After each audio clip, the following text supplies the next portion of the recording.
حیدرآباد کے election officer Ronald روز نے حیدرآباد کے ضلع کلکٹر انودیپ درشٹی کے ساتھ نظام کالج گراؤنڈ میں قائم DRC سینٹر کا معائنہ کیا۔ متعلقہ حکام سے تمام پولنگ مراکز میں EVM کی تقسیم کے عمل کے بارے میں پوچھا گیا۔ حیدرآباد ڈسٹرکٹ کلکٹر انودیپ درشٹی نے کہا ہے کہ ہم ریٹرننگ افسران اور خصوصی افسران کو انتخابی مواد فراہم کر رہے ہیں۔ ہم رات تک حفاظتی دستوں کی مدد سے میٹیریل اور EVM مشینیں پولنگ مراکز میں منتقل کر رہے ہیں۔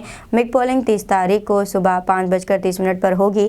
جنرل پولنگ صبح 7 بجے شروع ہوگی۔ ہم نے حیدرآباد ضلع بھر میں 30,000 اہلکاروں کے ساتھ تمام انتظامات کر لیے ہیں۔ ووٹر بغیر لالچ میں اپنا حق رائے دہی استعمال کرے، خصوصاً وہ نوجوان جو پہلی بار ووٹ ڈال رہے ہیں، وہ پولنگ میں حصہ لیں اور ووٹنگ کا فیصد بڑھائیں۔ EVM میں تکنیکی خرابی کی صورت میں اضافی EVM پیشگی دستیاب کر دی گئی ہے۔ ہم نے پرامن پولنگ کو یقینی بنانے کے لیے تمام اقدامات کیے ہیں۔